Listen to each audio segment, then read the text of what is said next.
Chapter 11. Kaina was speechless.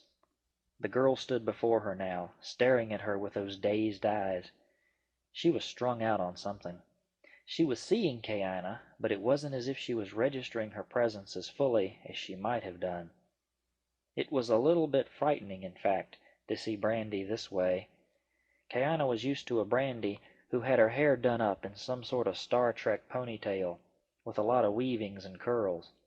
She was used to seeing Brandy with makeup and plenty of rest. She was used to a sexy girl who shook her scantily clad buns at the camera with confidence and charm. Even though Kaina didn't care for her, or that, she still respected Brandy as a performer and did secretly envy her sexiness, like all the women who saw her. If Echo could see you now, thought Kaina. Brandy placed her pinky finger delicately into her left ear and twisted it around a bit.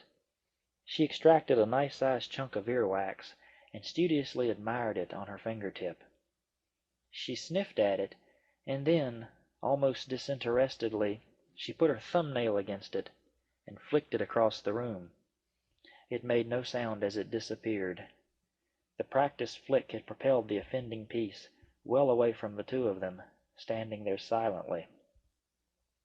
Kaina feared to get too close to Brandy. She might bite her. She tried to calm her fears and draw closer to this poor captive woman.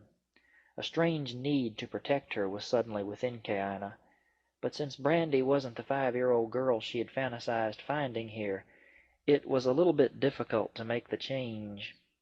She wanted to feel maternal for Brandy, but she knew from the MTV news that Brandy was at least 6 years older than Kaina, maybe 25 by now. Kaina was barely able to feel strong enough for herself, let alone an older woman. But this was the cellar of horror, Kaina knew. This was like that, for a woman named Brandy Manson was being held here against her will. As Kaina stared at Brandy, she feared that the best part of Brandy may have already escaped. Brandy's mind didn't seem too sure of anything just now. What in God's name has he done to you? Thought Kaina. Kaina tried to recall Brandy as best as she could. Echo had told her a lot about her, but even Echo didn't know that she had been a centerfold in Penthouse magazine. A shock went through Kaina as she looked above the filthy bed. There, stapled askew to the wall, was a centerfold from Penthouse magazine. Kaina would have something to tell Echo if she ever saw her again. Kaina made the first move to contact Brandy. She reached out her hand to her, ever so gently, in plain sight, so as not to startle Brandy. Brandy looked at Kaina, and then she stared at her hand as if it were a live cobra. Kaina dropped it back again to her side, soundlessly quick. "I'm sorry," whispered Kaina. Brandy cocked her head at the musical sound of Kaina's voice, and she smiled. "For what?" asked Brandy from the bottom of her mental barrel. "For trying to touch you, Brandy," said Kaina. "I'm sorry. I shouldn't scare you like that." Brandy pondered this for a moment as deeply as if Kaina had asked her to tell her the meaning of life. Her brows furrowed as though concentration was like a great effort for her. "You know my name," said Brandy distantly. "Yes," said Kaina. "Yes, I do. I've seen you on television before." "Oh," said Brandy. "Are you a fan of mine?" "Yes," lied Kaina, "but my best friend loves you. She even says things like you say in your movies." "What things?" asked Brandy, genuinely confused. "You know Brandy. Geezo Christmas, for one. Echo says that a lot because you say it." It then occurred to Kaina that she had no way of knowing whether Brandy said the phrase Geezo Christmas or not. Kaina hadn't actually seen any of Brandy's movies. That wasn't the half of it either. Kaina knew absolutely nothing about Brandy, save what she recalled hearing Echo talk about. Brandy wasn't paying any attention now anyway. "Brandy, are you all right, girl?" "No," said Brandy. "I'm not really. I want to go home." Kayana watched her for a moment. Brandy was looking around her, confused, and all turned around. She shivered under her blanket, her nipples hard as rocks under the quilted comforter. "But I am at home, aren't I?" asked Brandy hopelessly. "No," said Kayana, "you're not at home, Brandy." "That's right," said Brandy, "I'm not at home. You wanted to touch me just now." She drew near to Kayana, who did her best to keep from flinching away. The girl's breath was stale and fetid with the lack of regular speaking. "You wanted to touch me just now. Why?" Kayana looked at her pitifully. "Why did you want to touch me?" insisted Brandy, her eyes searching all over Kayana's face. Her out-of-focus pupils were trying to drill holes through her. Her pretty brown eyes were so dilated that Brandy appeared to have black eyes instead of brown ones. She saw that Brandy was stoned on something, even if it was just forced isolation. "Why did you want to touch me?" "Because," said Kayana, searching for a reason.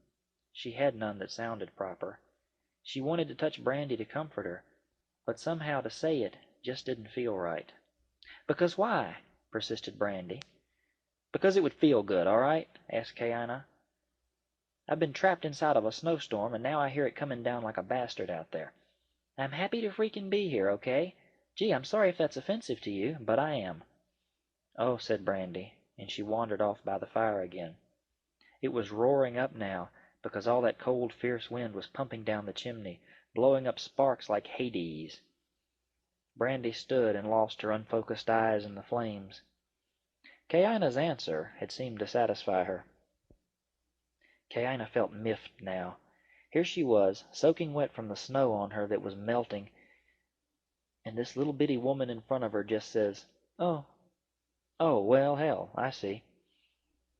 Kayana hadn't gotten through to her that she had just been discovered by someone other than the captor. Kayana couldn't get through to Brandy because her mind was as unfocused as her eyes. "You don't want to be touched or something?" asked Kayana angrily. "No," said Brandy, still staring at the fire. "Nothing like that." "Then what it is you want, Bam Bam, huh?" continued Kayana, appalled at her own English. "What do you mean?" asked Brandy, looking at her. "Hasn't it dawned on you yet that your door is open and you can leave this room if you want to?" Brandy looked casually over to the door, and then back at Kayana. She then stared at the flames again, not answering her. Kayana grew furious. "Aren't you being held against your will here, Brandy? The whole damn world is looking for you." Brandy chuckled into the fire, her head bobbing slightly in amusement. "They aren't looking hard enough," she whispered. Kayana couldn't stand it. "I just found you, you little ingrate, and you act as if I'm not even here at all." Brandy coughed and said, "You aren't here." "What did you say? What did you say, Brandy?" asked Kayana, unable to believe her ears.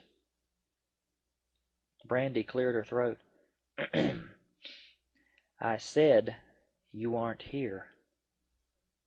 For a moment Kayana thought of taking her long knife and poking her with the ass end of it, to get her attention. Then she would ask Brandy if she thought she was here or not. She wondered what Brandy would think of that. "Why do you say that, Brandy?" asked Kayana, in an even voice. Brandy smacked her lips, and tears streamed down her face. "It's the shit he puts in my food. He does this to me. See, he does? He has me talking to hallucinations all the time." Suddenly Kayana felt sympathy welling up inside of her. "You really think I'm a dream, then?" said Kayana, moving closer to her. Brandy nodded slowly and pulled her quilt up tighter around her shoulders. She sniffed and then sat down beside the fire, effectively ignoring Kayana's presence altogether. Kayana placed her knife down on the hearth of great polished river stones, and sat down on a large piece of granite rock that was comfortable under her wet buns. She sneezed, and Brandy acted as if she didn't hear it. She sniffed and wiped her nose, and still Brandy ignored her. "I have to go downstairs," said Kayana. "I have to change my clothes to get warm. Can I bring you anything?" "No, I have what I need up here." She spoke, still acting as though Kayana was an apparition of some sort. Kaina now knew what it felt like to be one of the three ghosts of Christmas. No wonder Scrooge had ignored them as best as he was able.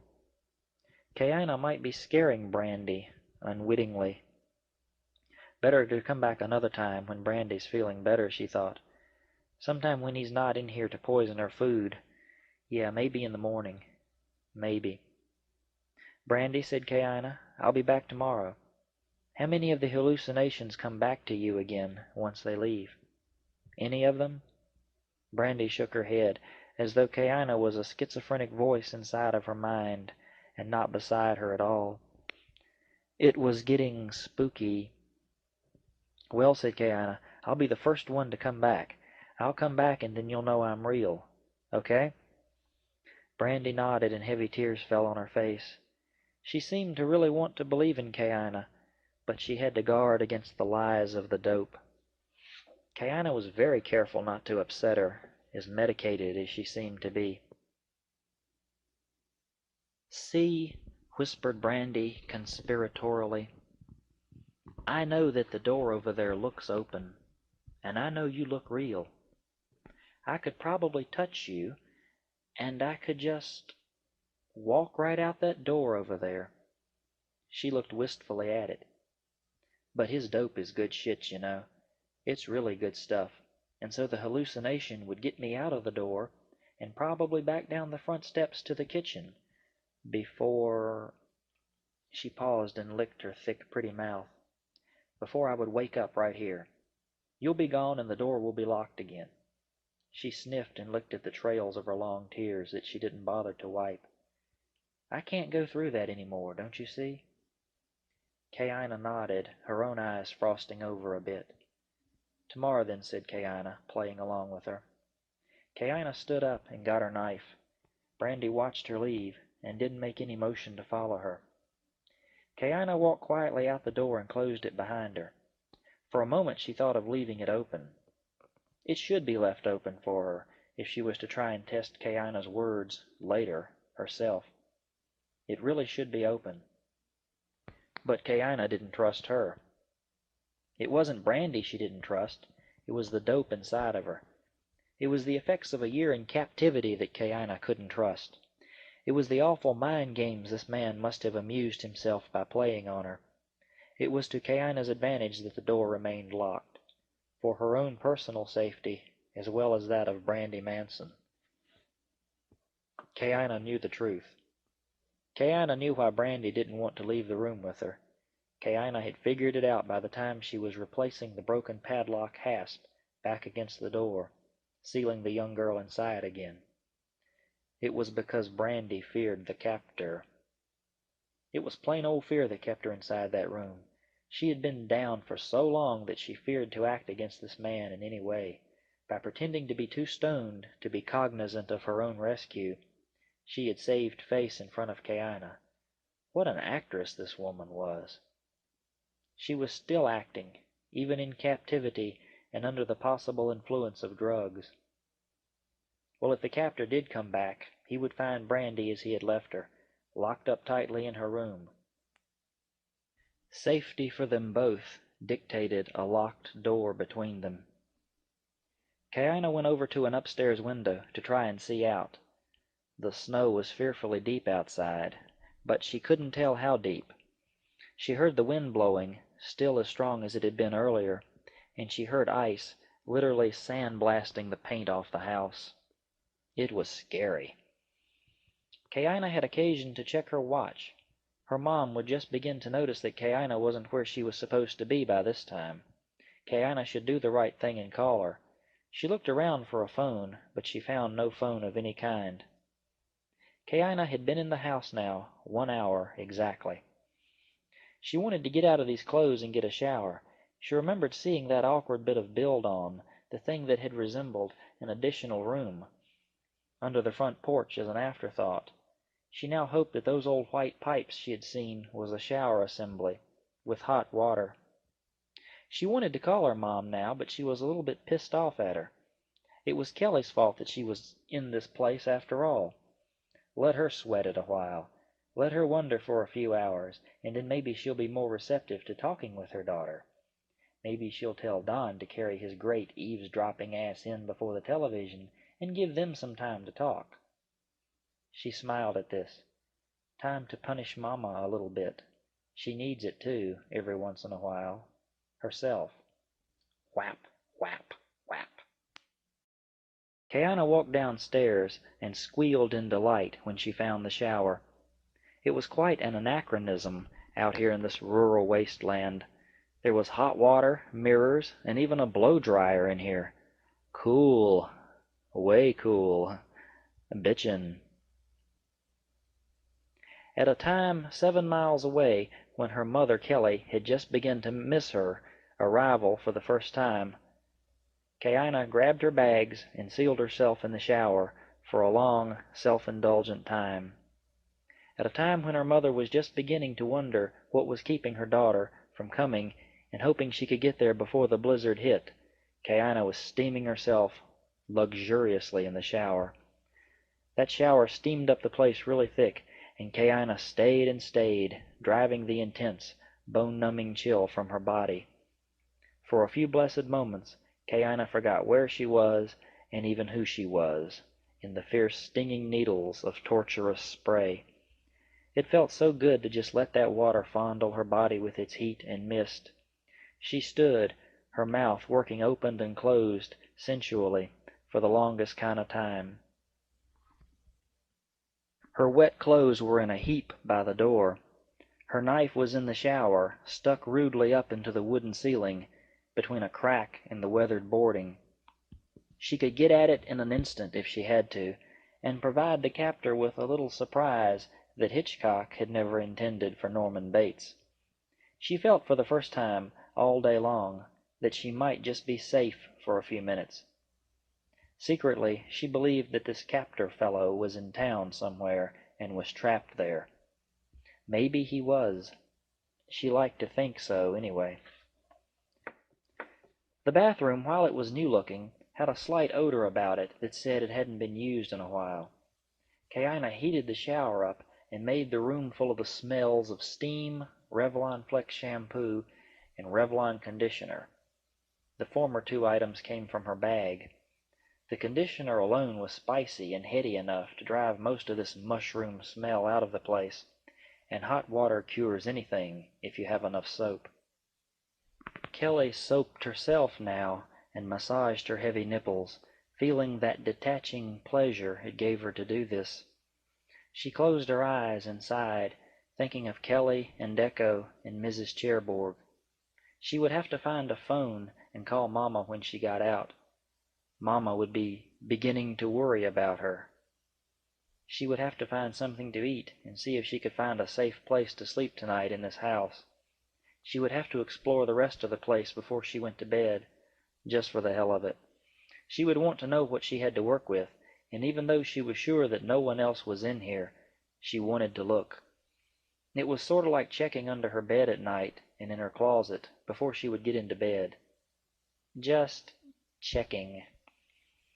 The blizzard outside howled miserably now, and it was coming down in full force. It sounded like a tortured witch. A noise like that would be hard to sleep with, but she dared not plug up her Walkman. She needed her ears to listen for real bumps in the night. If she could get to where she could ignore the whining screens, the banging shingles on the great old roof, and the occasional shaking of the house, she might get to sleep. She rinsed herself, got out, and blew her hair dry. She felt clean and good once again. She was through with her period now, but she inserted a Tampax just to be on the safe side. Under as much stress as she'd been under, she might just befoul herself with a belated cramp. More of Kelly's inbred caution pertaining to menstrual cycles, but if it worked for Mama, it was a good thing to do. Mama knew all this good stuff. Kayana went outside the bathroom and stood by the fire. She was in her new panties she had bought for this trip, and she had her robe in her hand.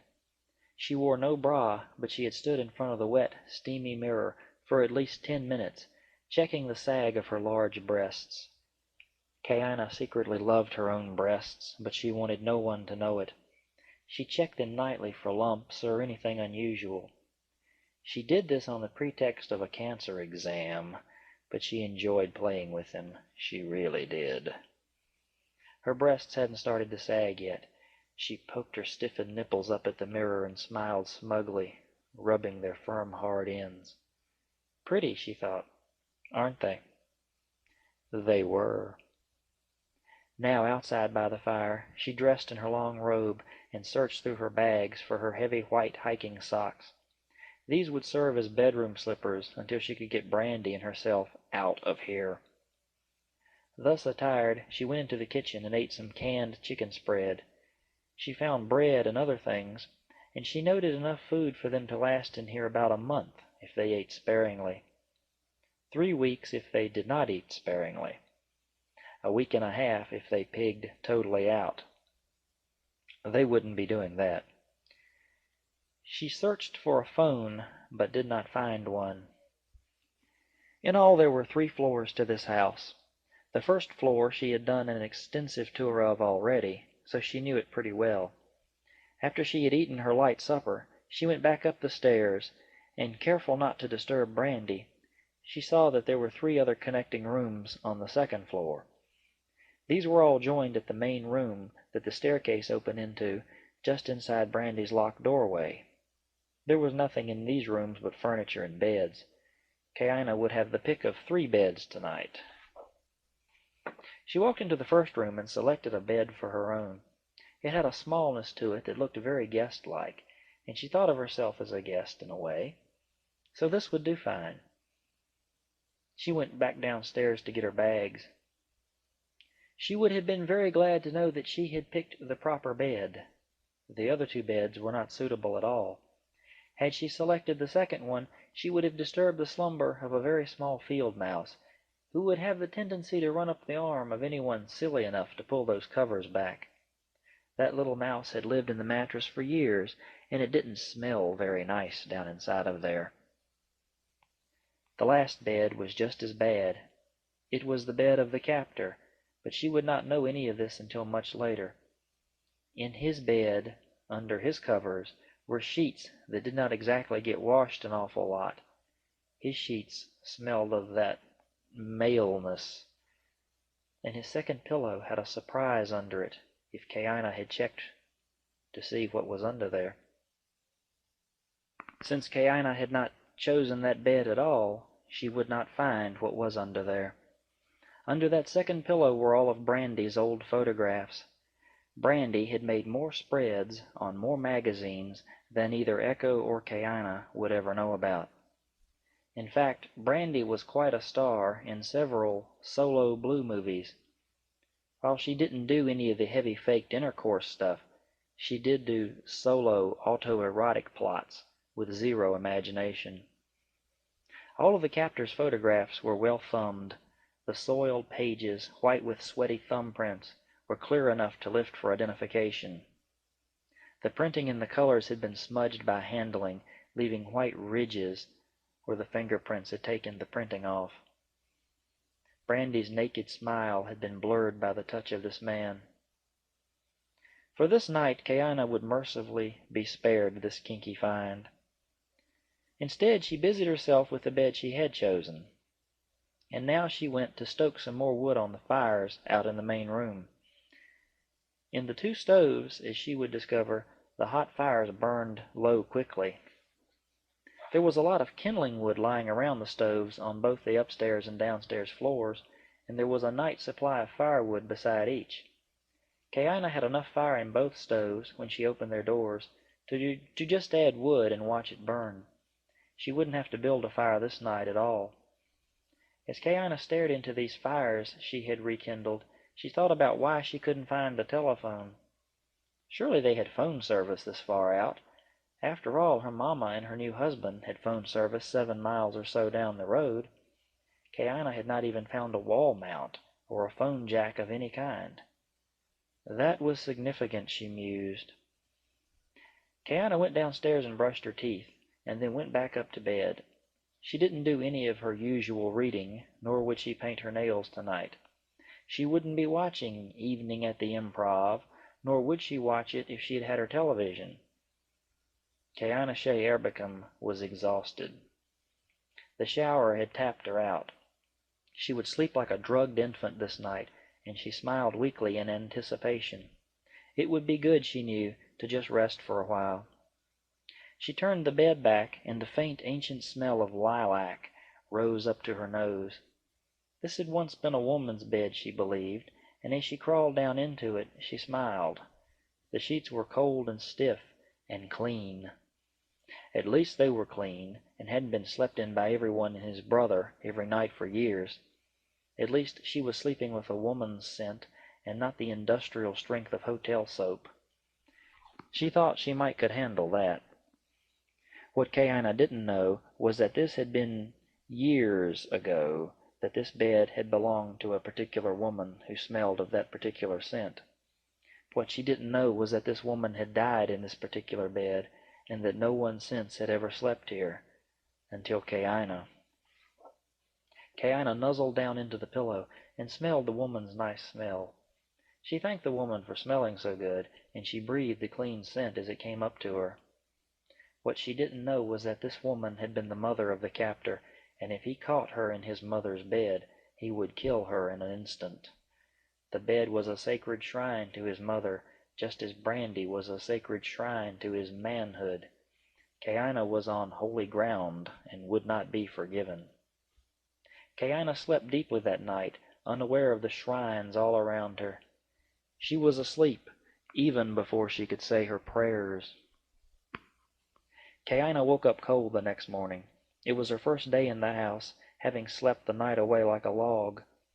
Fear of the unknown gripped her heart as soon as she sat up, and she realized in a hurry that the nice smell of this bed was not Kelly's smell, nor her bed at all. The dream she had been having was so strong she wanted to cry. She dreamed that she and Kelly had been back in Canton again, and Kelly had gone into their nice little kitchen to make them some coffee. In the dream, Kayina could smell it. Now the cold truth closed around her in an iron gauntlet. All the smell now was the burnt-out fires of the stoves, especially this old upstairs one just outside her room. The smell of that, this early in the morning, was the most nauseating scent she had ever smelled. Kayina felt down to her buttocks and lowered the quilt to her knees to step out of the night clothes. Her ass was ice cold, and so were the backs of her legs. She shivered and closed her eyes for just a moment. She dropped back on her elbow, and as she lay there, just for a moment, she wished for her mama. She wished for the sweet, comforting warmth of Kelly. It was a regression to her earlier self, but she let it happen as naturally as an orgasm. It came stealing towards her as softly as a fog, and as swiftly as a locomotive on silent rails. It enveloped her with an overpowering embrace. She lay there shuddering, enjoying this momentary setback. She then sighed deeply within her spirit. Tears blinked from her eyes and onto her pretty little sleep-stained face. She sniffed and realized that she might be taking a cold. Wonder why? She hadn't done anything out of the ordinary lately, except walk through a blizzard in tennis shoes, and then stand around in her wet clothes for an hour, talking to some spaced-out hostage that she didn't even like. Her feelings against brandy were still there this morning. Whether Kayina liked it or not, the day had begun. It was early yet, and the snow had stopped falling, even though the sky was a gunmetal gray outside, as gunmetal as a smudgy stainless steel revolver. She couldn't see it too well out this window, but these were pretty windows in this room, and such a lovely house, she thought, to have such an atrocious thing as a hostage living upstairs. The room she was in right now was beautiful, and it was a girl's room, she could tell, for some reason. She thought of the captor, and she thought that the captor might not ever come in here at all. Kayina wondered why she thought that. More of her psychic resonance, probably. Kayina wondered who had lived in here, and who might sleep in this bed when Kayina wasn't in it. She swallowed hard as fear overcame her once again. Her little girl's spell was over with shortly, and she felt hunger taking its place, driving her from the safety of her bed out onto the freezing cold floors. These old houses didn't have carpeting, and at best they only had this linoleum-looking stuff that was cut to roughly the size of the room, and laid down as a floor cover. It was better than nothing, she reasoned, but it was still as cold as ice on her feet. She stepped onto the floor and sat back down on the bed, trying to get her feet adjusted to the cold. Even through her white socks, her toes had the dull ache of a frostbite. She wanted to rub her toes to get better circulation, but it would hurt to do that. Best to just let them thaw out with her movements and forget it. Mama's not here now, Kay. Get off your ass and survive. Mama's trained you a lot better than this girl. Do it. Move. She nodded grudgingly and stood up. Her back ached, and she said a couple of obscene words that would have gotten her mother's attention back home. Kayana didn't use words like that as a rule. She was not like this. Her circumstances had altered her perception. Now she was seeing that the great weight of responsibility was on her. Not only could she not run off and hide from this madman when he came back, Kayana would now have to be Brandy's protector as well. It was a job she did not want. All I want to do is get to Ashwood, she thought. I can't be bothered with that sleaze queen. Damn her, why did she have to be here? Why do I have to be the one who rescues the little ingrate? But Kayana knew that she would do it if she could. That was how women like Kelly and Kayana were. They did things like that, because of the common decency they had within them. It would have been a damn sight easier for Kayana to just have unlocked Brandy's door and walked out the front door, up the road to her mama, 7 miles away. Providing, of course, she could have gotten through the 6 feet of snow. It would have been easier to do that, but what if he was to come back and kill Brandy because of Kayana's visit? What if that was to happen? What if he took Brandy somewhere else? Damn, thought Kayana, why me? Why do I have all this guilt that makes me want to stay here and nursemaid this porno star? Why do I care so much what happens to her? Because Kelly will expect it of you, Kayana. Because Echo will expect it. You have been given a great task, which you must do. If you succeed at it, great honor will be yours. You will be known as Brandy Manson's rescuer. If you botch it, honey, you will never be able to live it down. I didn't ask for this, she argued with herself. I didn't want this. I don't care about her silly buns or her career. I think she's a hose bag anyway. I'm not Echo. I don't like all that MTV nonsense. I don't want to meet this man, whoever he is. I just want to get out of this place, all right? I want to go home to Mama, damn it. She's a human being, Kayana. Brandy is a human being. You owe her because of that. You must help her. Screw her, I don't even like her. You will do it because you like yourself, Kayana, and you will want to go on liking yourself, won't you? That's not fair. Kayana sniffed, and fresh tears of frustration came out of her eyes. Why her? Why did she have to be the one? Nevertheless, Kayana looked around for her shoes and laced them on. There had been a spare pair of old Reeboks that she'd forgotten she'd crammed into her bags at the last minute, and she was very grateful she had them. She wondered if her wet sneakers downstairs, by the dead fire, had dried at all last night. Finger-combing her hair, she picked up her bags and carried them with her back downstairs, where it was just as cold. She found her shoes by the dead stove, and they were still damp. She pulled the tongues a little farther out and unlaced the strings even more. If she could find a way to start a fire, she might try to get them to dry before too long. She sighed, and her sigh was a weak, emotion-filled cry for help. This was going to prove too much to her, too much for her, she thought. I don't want to do this. She thought about what all she would have to do. She would have to find a way to cook for both of them and triage their food. She would have to stay with Brandy until Brandy was able to travel. Kayana opened the curtains to check on conditions, and she gasped loudly. My God, it's 6 freaking feet out there. Well, so much for leaving. No one would be going anywhere today. She'd have to watch. and see when it would melt enough for them to be able to leave. And then she remembered. Oh no, Brandy was buck-ass naked upstairs. Kayana closed her eyes and shook her head to clear it. She let the curtain fall back closed again, cutting out the harsh, bright reflection of the snow. The pure whiteness of it dazzled her eyes from within this darkened house. Even with the feeble electrical lights, the outside still burned holes in her vision, and a jumble of snapshot dots drifted before her eyes from staring out into that blinding whiteness. All of this was still too much for her. Kayana didn't have enough clothes to dress Brandy herself, she didn't think.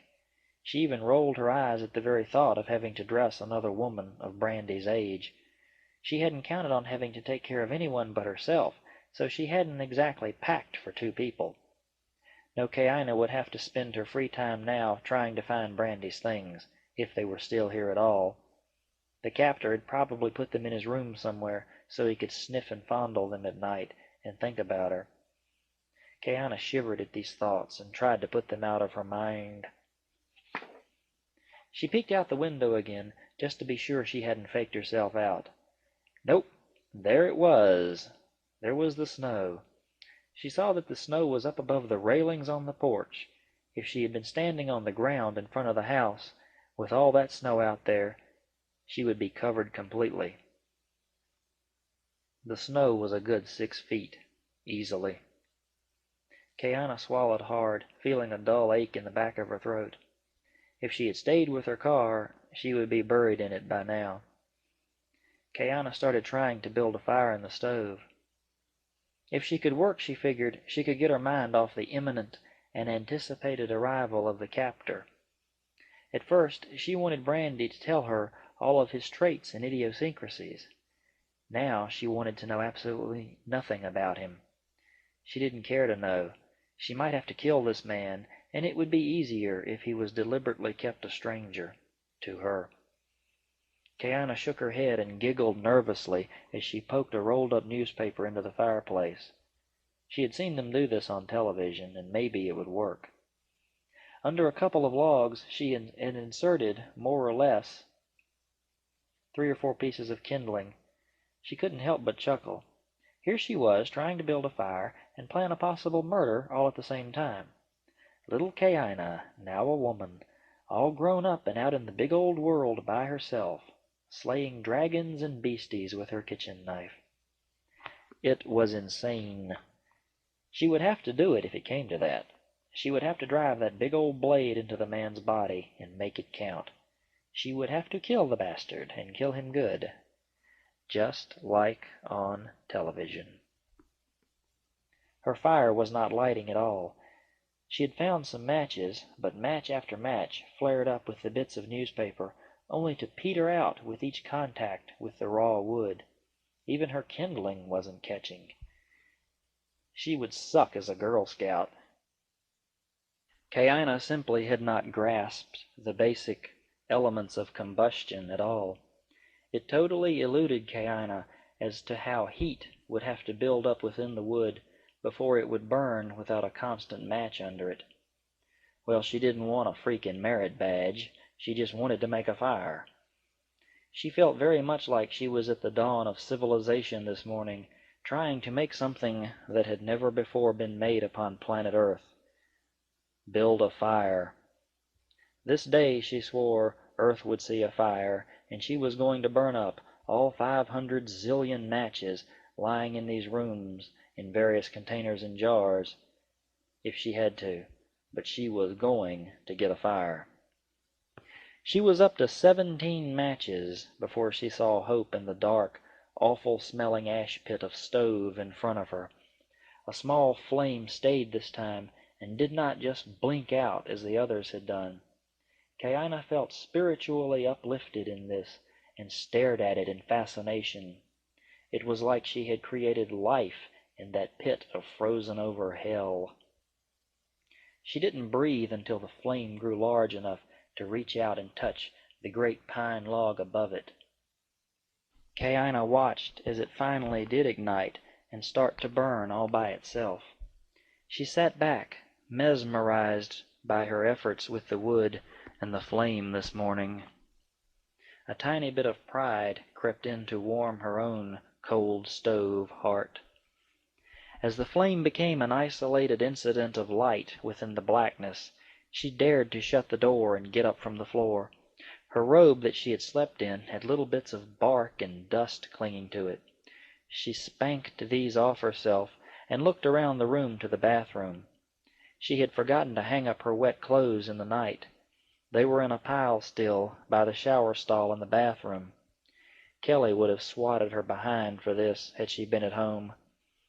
Now Kaina would just have to see if she could get them dry somehow by this feeble bit of fire she had just lit.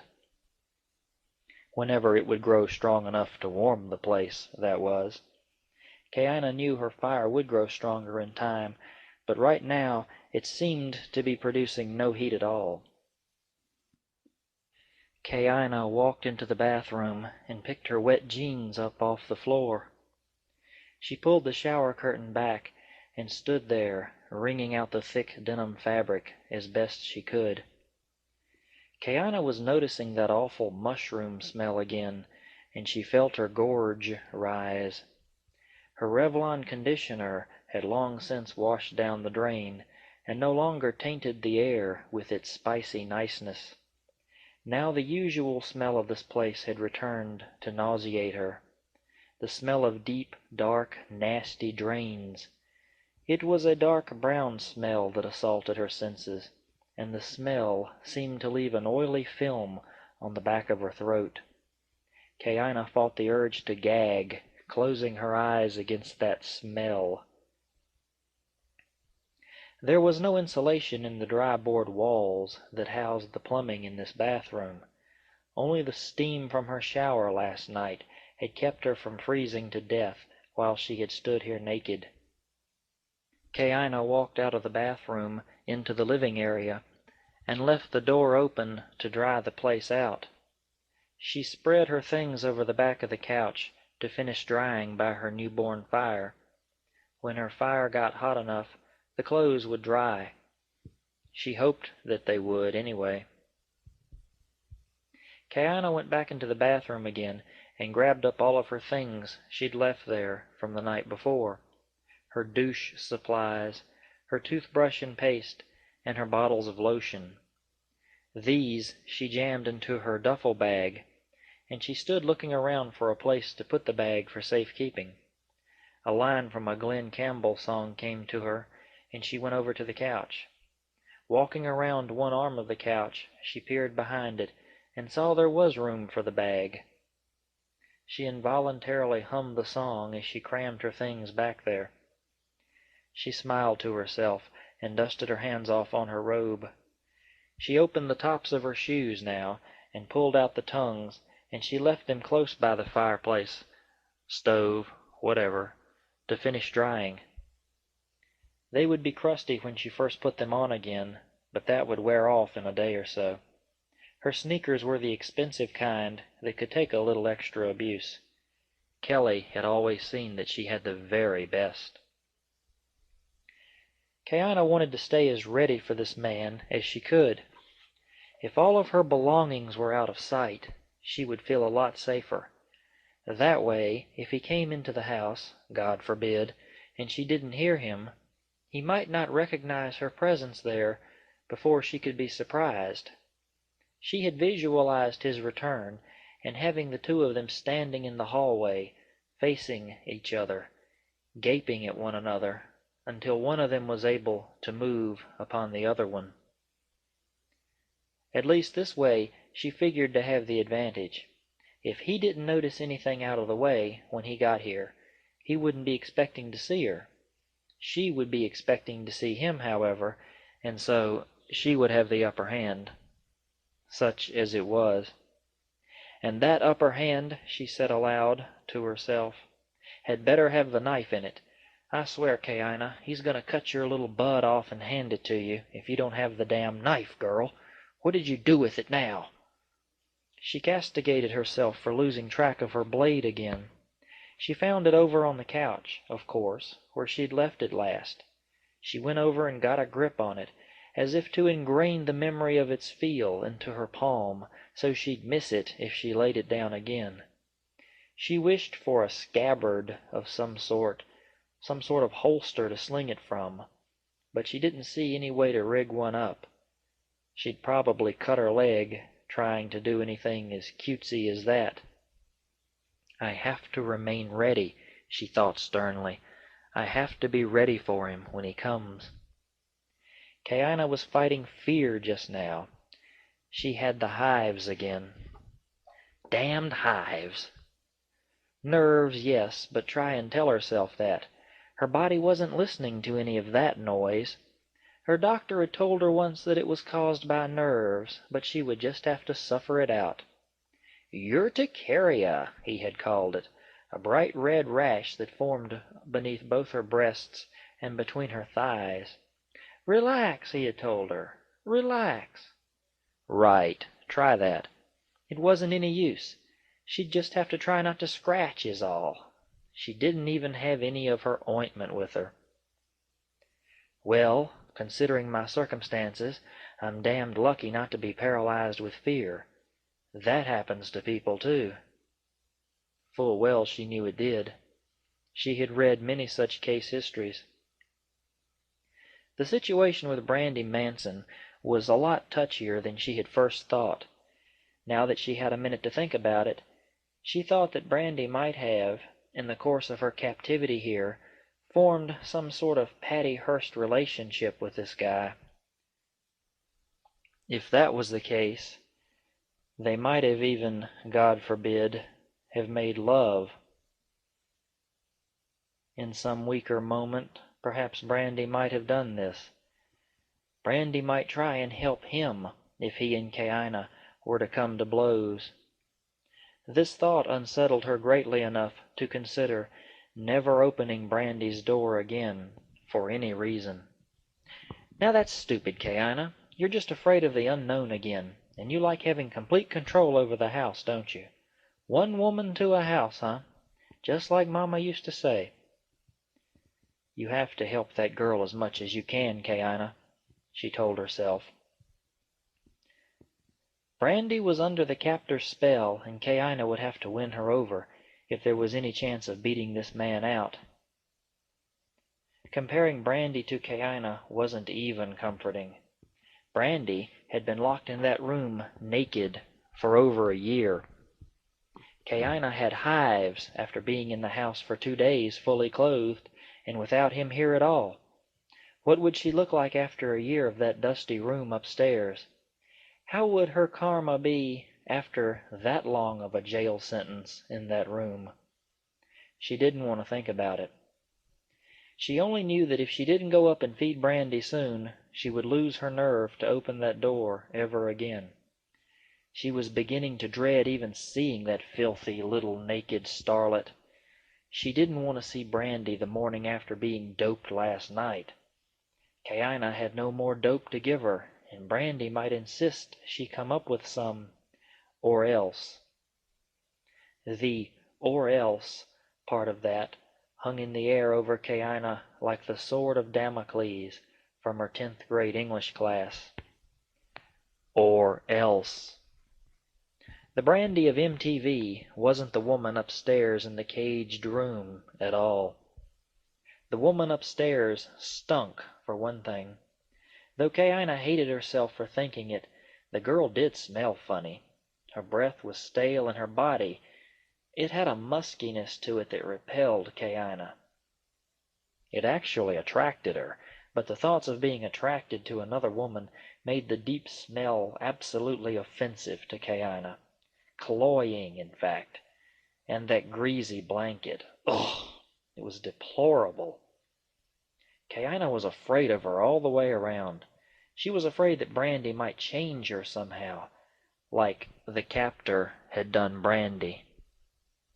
Kaina knew she herself was a virgin, and she was convinced that Brandy was not. Kaina knew she was pure, and Brandy was not. But Brandy deserved what she was getting now. Maybe that was the way nature worked, to punish those who lived badly and recklessly. Brandy had driven the captor mad with lust, Witness that centerfold above her bed. He must make her keep that there. Kayina had never done any porno shots like that before, and so no man had ever seen between her legs. As a result, no one was looking to kidnap her.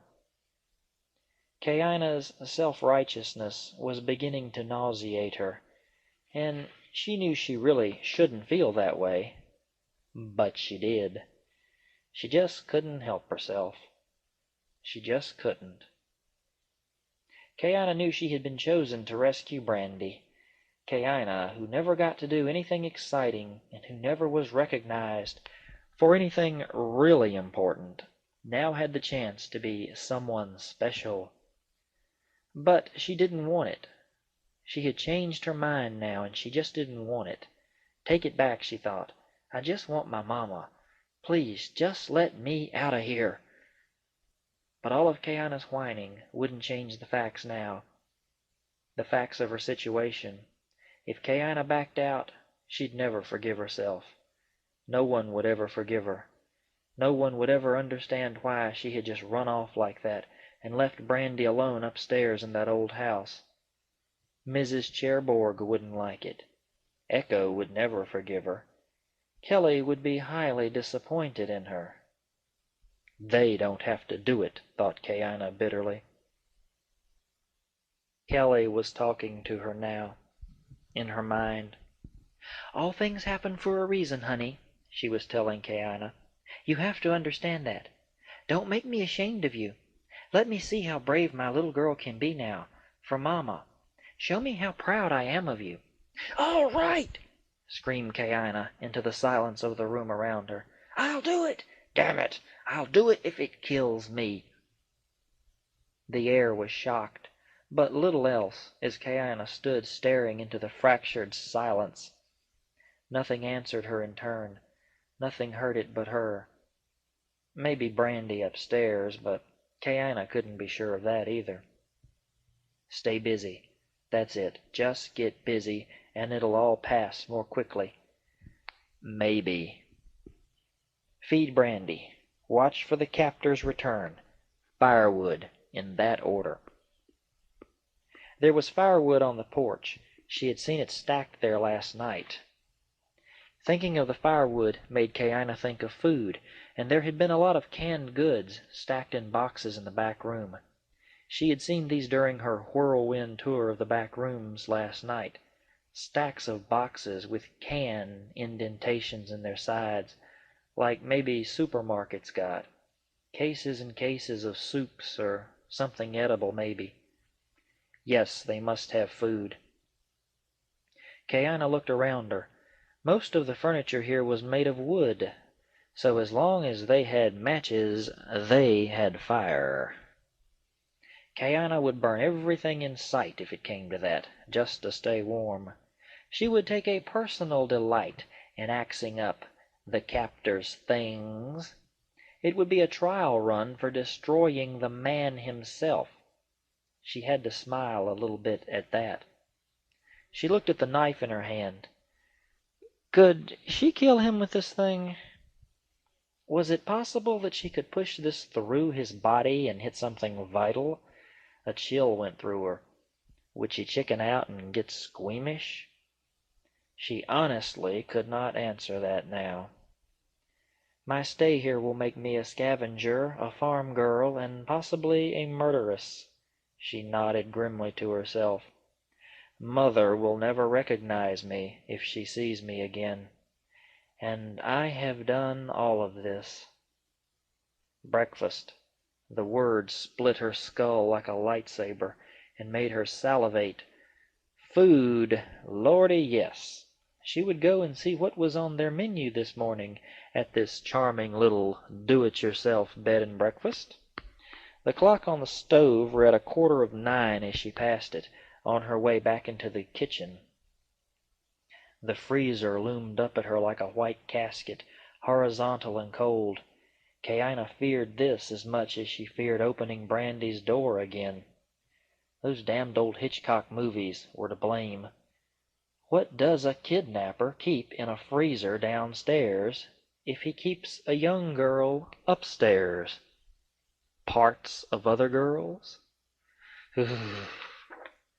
She knew she was being silly, but still, if parts of young girls weren't kept in his freezer, she could hardly think of a better freezer than his for such a place.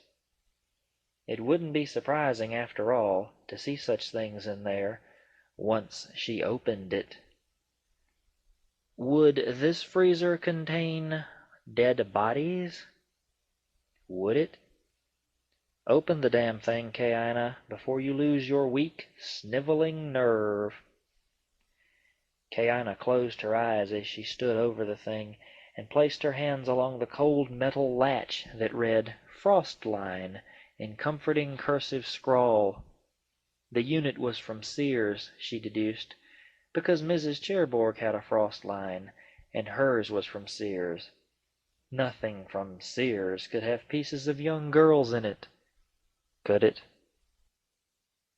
Taking a deep breath, she raised the lid of the freezer.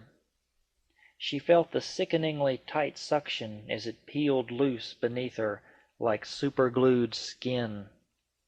For some reason she thought of that as the lid gave way to her force.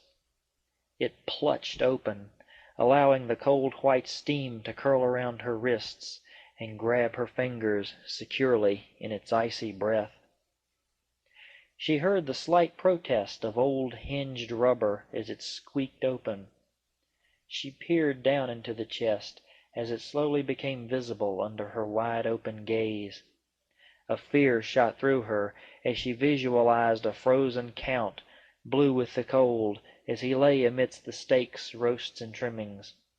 He would wait until the lid was at its height, and then he would open his bleary, frozen eyes. She recalled a PBS thing once, where an Arctic expedition had dug up some old bodies of sailors from the 1800s. Their bodies had been preserved in the cold, but the years had misshapen their features horribly. Kaina had been barely able to watch the thing, and Kelly said it would give her bad dreams. She had been right, too. A nightmare had resulted from that documentary. Kaina could still see the wide blue eyes of one of them, his forehead swelled up like a rhinoceros horn, and his mouth peeled open to reveal great yellow horse-like teeth. These teeth seemed to smile at those cameramen like he was glad to see them after so long. "Welcome to hell, boys," he smiled up at them as scalding hot water was being poured upon his ancient face, to thaw it out enough to keep it from breaking apart when they tried to move him. "Welcome to hell, Kaina." But there was nothing like that in the captor's freezer. There were none of the brown paper packages tied up with strings that could easily have been thought of as an arm, a leg, or the great rounded head. There was only stacks and stacks of bacon, egg beaters, and frozen coffee, lima beans, and other out-of-season vegetables. "Egg beaters," said Kaina gratefully. "Oh, thank God, egg beaters."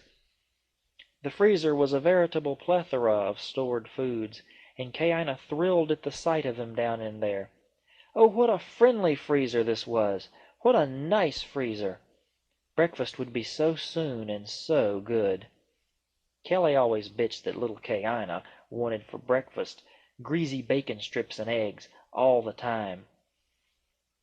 "Well," thought Kaina, "don't throw me into that briar patch, Mama. I have to eat this stuff now. It's all I've got to eat. Too bad." Kaina dropped the lid back down after selecting out a pack of bacon and an egg beater's carton, along with a brick of frozen coffee. Now to find some toast or biscuits, and they'd be set.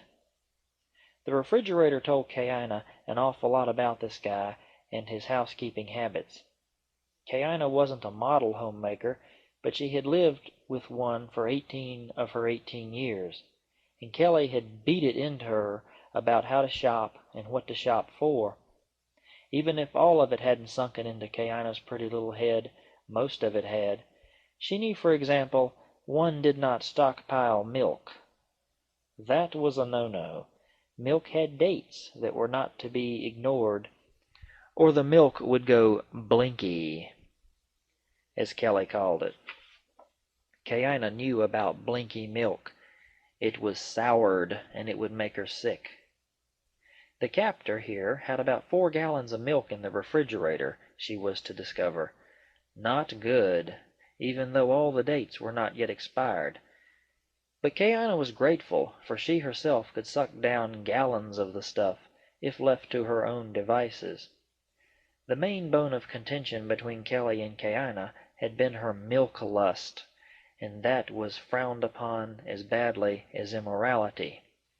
One didn't just drink glasses full of milk at a time because they felt good going down.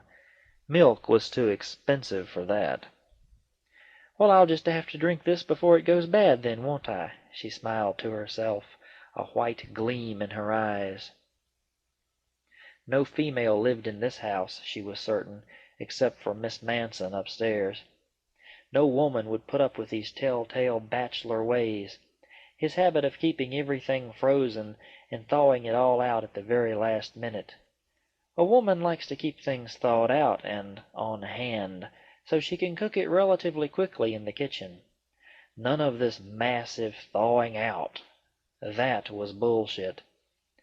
That was a bachelor for you, who overshopped on certain of the necessary things and didn't bother with the rest. Beer, tacos, egg beaters, and bacon were all bachelor abuse foods. Kelly swore that once a week to the supermarket was law and should always be followed. The captor was clearly not raised by Kelly Erbickham. No one would put up with this garbage. At least no woman. Kaina didn't stop to consider his delicate position. She didn't think that a man in his position couldn't just be popping in and out of every local IGA or whatever thing they had out here like it. Later she would think about her harsh assumption of his lifestyle, but now all she could think about was eating what he had in the house and feeding the little starlet upstairs. Kaina busied herself now, preparing their breakfast from the food items she was able to come up with all over the kitchen. The brick of coffee opened nicely, but there was an old-style percolator pot that she would have to figure out. The captor did not own a Mr. Coffee. He had a percolator. Well, it doesn't menstruate like Mr. Coffee, she reasoned, but it must be a similar process, mustn't it? She saw the small crow's nest of a filter holder and decided that the coffee must go into the top of that little silver thingy. The long stick-like metal rod was apparently supposed to go down inside the pot and hold the mass of grounds up on high. So when the water boiled, it would percolate. Grandma Jane must have had one of these things. Surely I've seen one before somewhere. She plugged it into the wall and waited. For a while the pot did nothing. Kaina became concerned, but was busy now in the stove area, preparing a pan to cook their egg beaters and bacon in. The stove worked, hallelujah, and she was heating the front largest eye on high so that it had a nice red ring around it in no time. Kaina was just dumping the embryotic mass of egg beaters into the pan, greased with a bit of lard she'd gotten out of the pantry, when she smelled the first sign of her coffee success. The rich smell made the whole place have a breakfast-like tang to it. Kaina smelled deeply and enjoyed. "I'm not half bad," she smiled to herself as she mixed in the bacon with the processed eggs. She cut her heat back down to medium-low to keep her food from sticking, and she searched about the area in back for plates, cups, and such like for them to eat upon. She found everything she needed in a cupboard hidden by a large drop cloth tied to the ceiling. This must be here to keep the dust off, she reasoned, as she took it down and went for the utensils that were hidden in the drawers below. Knives, forks, and spoons, all cleaned and ready to go. Ignoring the plethora of plastic silverware she'd seen scattered all over the front dining room, Kaina got out the goodware and determined to lay Brandy and herself a decent table. She started looking for a tray of some sort to transport Brandy's food up to her room with. She was really going to make herself go up there. Taking the guts out of her percolator reminded Kayina that Grandmother Jane really had owned one of these things. Grandma had always taken the guts out of her coffee unit, so the coffee don't go so strong so fast. That was what Kayina did now, by removing the silver little crow's nest grounds holder and tossing it into the sink. The black brew swirled around in the pot, and Kayina replaced the lid, keeping it plugged to the wall. Kayina laughed out loud. She was reminded of the Jello incident when she and Kelly had argued, before Kelly's marriage. There was a time, Kayina was smiling, when she would do absolutely nothing in a kitchen. Oh, Lordy, if my mama could see me now. Making breakfast. Kayina cooking. What a joke this was. The Jello incident was now sort of embarrassing to Kayina, but at the time it had been serious. Kelly was raging with Kayina over the fact that uncovered Jello formed a horny layer over the top of it, making it repulsive looking. Kayina was telling her mother that all she had to do was scrape this layer off and get the good Jello out from under it. "It's a natural layer, Mama," she had argued. "Tupperware Jello." "Young lady, if you want to eat horny Jello, wait until you have your own to eat. In this house we eat it fresh and covered, or we don't eat it at all. Is that clear?" Kayina had had to make fresh Jello that day. Now she recalled how big a baby she'd acted over having to make freaking Jello. Jello was the easiest stuff in the world to make, and Kayina had bitched about it. Now she was having to cook everything. Thoughts of punishment came back to her again. If Brandy's punishment was abduction, was Kayina's punishment having to cook and serve breakfast in this old house? If she had been a more obedient daughter to Kelly, could she have avoided this punishment? Oh God, did Kelly marry Don because I was such a wickedly lazy daughter? Kayina bit back her tears and her guilt as she found an old TV tray upon which to take Brandy her food. Well, Kelly used to punish me, thought Kayina, and I guess if God wants to punish me, there's nothing I can do but let him. At least he doesn't hit me. She hoped he wouldn't anyway. The captor could also be her punishment if she wasn't really good from now on. Oh God, she prayed, please don't punish me with him. She busied herself even more now, so her mind would not drive her batshit. It was able to do that if she let it. It would drive her totally off the deep end and make her hives start itching again. "Stop it," she ordered. "Just stop it. Cook." She cooked. When it looked and smelled edible, Kayina scooped herself off a nice portion of the fare and sat down at the back table to eat it. She poured herself a nice hot cup of coffee, and she poured herself a glass of that super-cold milk from that super-cold refrigerator.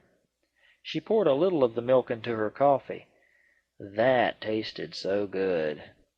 She had toasted some bread and had found a jar of unopened strawberry preserves that someone had canned a long time ago. She opened them, allowing that rich smell of strawberries to escape into the room. These tasted as good as they smelled. Kayina closed her eyes and ate contentedly. She began to feel a lot better inside. Kayina had not failed to notice that she'd saved the largest portions of her food for Brandy. Oh, here comes the maternal thing again, she thought. I'm a mother at last, and I've never even had sex before. A virgin mother, just like Mary. A warm feeling came over her at the thought of that. She thought of Brandy upstairs, and she saw that awful porno poster on the wall above her nasty, filthy bed. To Kayina, all porno had a certain horror to it. Being a woman herself, Kayina was slightly repulsed at public nudity, and like a lot of women, she was just a little bit put off at the sight of women's genitalia.